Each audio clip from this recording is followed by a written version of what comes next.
Praise the Lord. இன்றைக்கு daily dose of divine சேனல்ல 1 யோவான் 3ஆம் அதிகாரம் மற்றும் யோபு 15ஆம் அதிகாரமும் வாசிக்க கேட்போம். கர்த்தாவே, உம்முடைய வேதத்தில் உள்ள அதிசயங்களை பார்க்கும்படிக்கு எங்கள் இருதயத்தின் கண்களை திறந்தருளும் சுவாமி. ஆமேன். 1 யோவான் 3ஆம் அதிகாரம். நாம் தேவனுடைய பிள்ளைகள் என்று அழைக்கப்படுவதினாலே பிதாவானவர் நமக்கு பாராட்டின அன்பு எவ்வளவு பெரிதென்று பாருங்கள். உலகம் அவரை அறியாதபடியினாலே நம்மையும் அறியவில்லை. பிரியமானவர்களே, இப்பொழுது தேவனுடைய பிள்ளைகளாயிருக்கிறோம். இனி எவ்விதமாயிருப்போம் என்று இன்னும் வெளிப்படவில்லை. ஆகிலும் அவர் வெளிப்படும்போது அவர் இருக்கிற வண்ணமாகவே நாம் அவரை தரிசிப்பதினால் அவருக்கு ஒப்பாயிருப்போம் என்று அறிந்திருக்கிறோம். அவர் மேல் இப்படிப்பட்ட நம்பிக்கை வைத்திருக்கிறவன் எவனும் அவர் சுத்தமுள்ளவராயிருக்கிறது போல தன்னையும் சுத்திகரித்துக் கொள்ளுகிறான். பாவம் செய்கிற எவனும் நியாயப்பிரமாணத்தை மீறுகிறான். நியாயப்பிரமாணத்தை மீறுகிறதே பாவம். அவர் நம்முடைய பாவங்களை சுமந்து தீர்க்க வெளிப்பட்டார் என்று அறிவீர்கள்.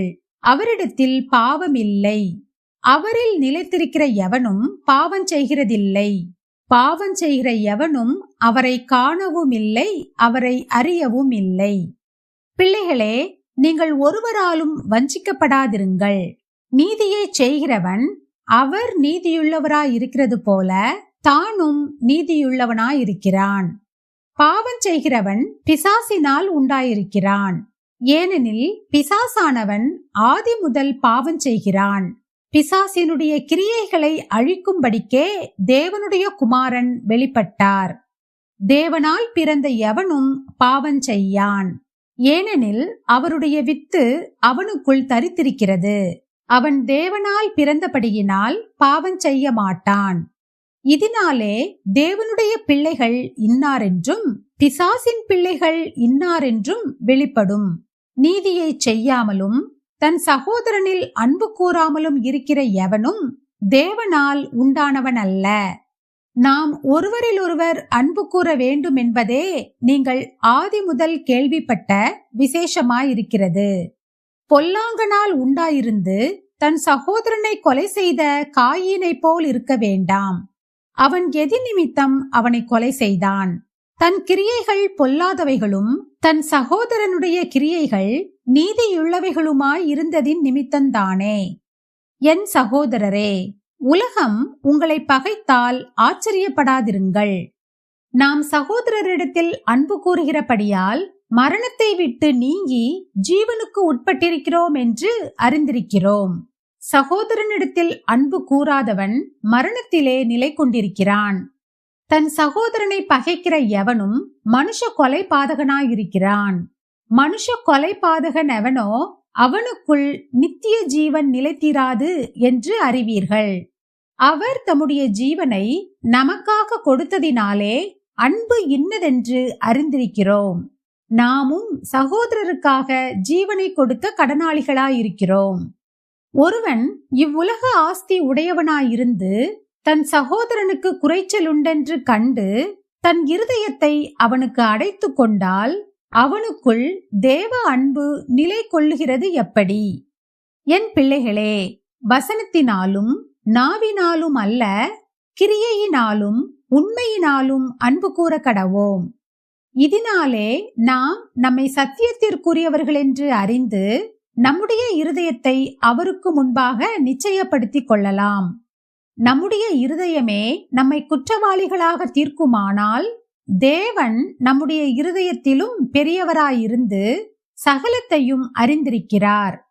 பிரியமானவர்களே, நம்முடைய இருதயம் நம்மை குற்றவாளிகள் என்று தீர்க்காதிருந்தால் நாம் தேவனிடத்தில் தைரியம் கொண்டிருந்து அவருடைய கற்பனைகளை நாம் கைக்கொண்டு அவருக்கு முன்பாக பிரியமானவைகளை செய்கிறபடியினால் நாம் வேண்டிக் கொள்ளுகிறது எதுவோ அதை அவராலே பெற்றுக்கொள்கிறோம்.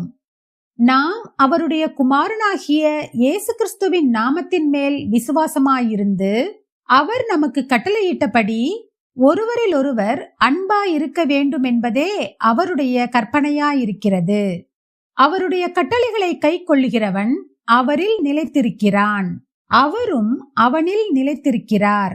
அவர் நம்மில் நிலைத்திருக்கிறதை அவர் நமக்கு தந்தருளின ஆவியினாலே அறிந்திருக்கிறோம்.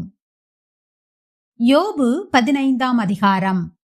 அப்பொழுது தேமானியனாகிய எலிப்பாஸ் பிரதித்திரமாக, ஞானவான் காற்றை போன்ற நியாயங்களை சொல்லி தன் வயிற்றை கொண்டல் காற்றினால் நிரப்பி பிரயோஜனமில்லாத வார்த்தைகளாலும் உபயோகமில்லாத வசனங்களாலும் தர்க்கிக்கலாமோ? நீர் பயபக்தியை வீணென்று சொல்லி தேவனுக்கு முன்பாக ஜெப தியானத்தை குறைய பண்ணுகிறீர். உம்முடைய வாய் உம்முடைய அக்கிரமத்தை சொல்லி காட்டுகிறது. நீர் தந்திரமுள்ளவர்களின் நாவை தெரிந்து கொண்டீர். நான் அல்ல, உம்முடைய வாயே உம்மை குற்றவாளி என்று தீர்க்கிறது. உம்முடைய உதடுகளே உமக்கு விரோதமாக சாட்சியிடுகிறது. மனுஷரில் முந்தி பிறந்தவர் நீர்தானோ? பர்வதங்களுக்கு முன்னே உருவாக்கப்பட்டீரோ? நீர் தேவனுடைய ரகசிய ஆலோசனையை கேட்டு ஞானத்தை உம்மிடமாய் சேர்த்து கொண்டீரோ? நாங்கள் அறியாத எந்த காரியத்தை நீர் அறிந்திருக்கிறீர்? எங்களுக்கு விளங்காத எந்த காரியமாவது உமக்கு விளங்கி இருக்கிறதோ?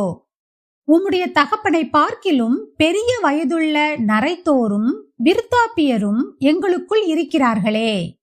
தேவன் அருளிய ஆறுதல்களும் உம்மோடே சொல்லப்படுகிற மிருதுவான பேச்சும் உமக்கு அற்ப காரியமாயிருக்கிறதோ? உம்முடைய இருதயம் உம்மை எங்கே கொண்டு போகிறது? உம்முடைய கண்கள் நெரித்து பார்க்கிறது என்ன? தேவனுக்கு விரோதமாக உம்முடைய ஆவியை எழுப்பி உம்முடைய வாயிலிருந்து வசனங்களை புறப்பட பண்ணுகிறீர். மனுஷனானவன் பரிசுத்தமாயிருக்கிறதற்கும் ஸ்திரீயினிடத்தில் பிறந்தவன் நீதிமானாயிருக்கிறதற்கும் அவன் எம்மாத்திரம்? இதோ தம்முடைய பரிசுத்தவான்களையும் அவர் நம்புகிறதில்லை. வானங்களும் அவர் பார்வைக்கு சுத்தமானவைகள் அல்ல. அநியாயத்தை தண்ணீரை போல குடிக்கிற மனுஷன் எத்தனை அதிகமாய் அருவருப்பும் அசுத்தமுமாயிருக்கிறான். உமக்கு காரியத்தை தெரிய பண்ணுவேன், என்னை கேளும்.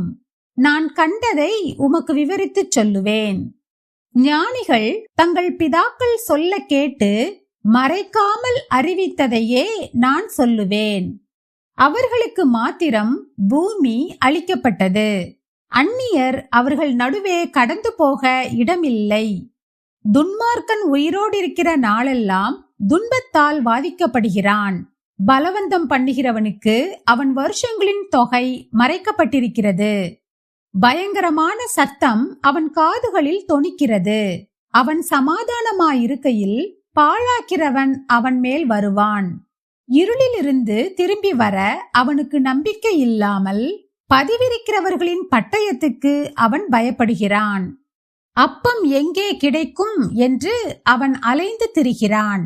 அந்தகார நாள் தனக்கு சமீபித்திருக்கிறதை அறிவான்.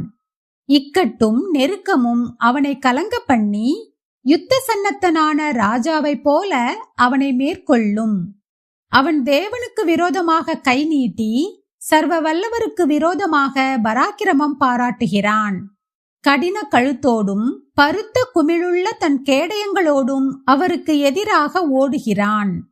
அவன் முகத்தை கொழுப்பு மூடியிருக்கிறது, அடிவயிறு தொந்தி விட்டிருக்கிறது. ஆனாலும் பாழான பட்டணங்களிலும் குடிபோன கற்குவியலான வீடுகளிலும் வாசம் பண்ணுவான். அவன் ஐஸ்வர்யவான் ஆவதுமில்லை, அவன் ஆஸ்தி நிலைப்பதும் இல்லை. அப்படிப்பட்டவர்களின் செல்வம் பூமியில் நீடித்திருப்பதில்லை. இருளுக்கு அவன் தப்புவதில்லை. அக்கினி ஜுவாலை அவனுடைய கிளையை காய்ந்து போக பண்ணும். அவருடைய வாயின் சுவாசத்தால் அற்றுப்போவான். வழி தப்பினவன் மாயையை நம்பானாக. நம்பினால் மாயையே அவன் பலனாயிருக்கும். அது அவன் நாள் வரும் முன்னே அவனுக்கு பூரணமாய் பலிக்கும். அவனுடைய கொப்பு பச்சை கொள்வதில்லை. பிஞ்சுகள் உதிர்ந்து போகிற திராட்சை செடியை போலவும் பூக்கள் உதிர்ந்து போகிற ஒலிவ மரத்தை போலவும் அவன் இருப்பான். மாயக்காரரின் கூட்டம் வெறுமையாய் போம். பரிதானம் வாங்கினவர்களின் கூடாரங்களை அக்கினி பட்சிக்கும். அப்படிப்பட்டவன் அநியாயத்தை கற்பந்தரித்து அக்கிரமத்தை பெறுகிறான். அவர்கள் கர்ப்பம் மாயையை பிறப்பிக்கும் என்றான். நாம் ஜெபிப்போம். அன்புள்ள இயேசு சுவாமி, இந்த அருமையான காலை வேளையை தந்ததற்காக உமக்கு நன்றி ஏசப்பா. இயேசு கிறிஸ்துவின் நாமத்தின் மேல் விசுவாசமாயிருந்து அவர் நமக்கு கட்டளையிட்டபடி ஒருவரிலொருவர் அன்பாய் இருக்க வேண்டும் என்பதே அவருடைய கற்பனையாயிருக்கிறது என்று நாங்கள் இன்றைக்கு வாசிக்க கேட்டபடி உம்மேல் நாங்கள் விசுவாசமாயிருக்க எங்களுக்கு கற்றுத்தாரும் அப்பா. நாங்கள் ஒருவரிலொருவர் அன்பாயிருக்கவும் எங்களால் முடிந்த மட்டும் எல்லாரோடும் சமாதானமாயிருக்கவும் எங்களுக்கு கற்றுத்தாரும் அப்பா. எங்களுடைய சொல்லும் செயலும் எப்பொழுதும் உமக்கு பிரியமாயிருக்கட்டும். எல்லா காரியங்களையும் நீங்க பொறுப்படுத்திக் கொள்ளுங்க, வழி நடத்துங்க, ஆசீர்வதிங்க. இயேசு கிறிஸ்து மூலமாக ஜெபம் கேளும் எங்கள் ஜீவனுள்ள நல்ல பிதாவே, ஆமேன். என் ஆத்துமாவே கர்த்தரை ஸ்தோத்திரி, என் முழு உள்ளமே அவருடைய பரிசுத்த நாமத்தை ஸ்தோத்திரி. என் ஆத்துமாவே கர்த்தரை ஸ்தோத்திரி, கர்த்தர் செய்த சகல உபகாரங்களையும் மறவாதே. ஆமேன், ஆமேன். நாம் அடுத்த நாள் வேத வாசிப்பில் சந்திப்போம். God bless you.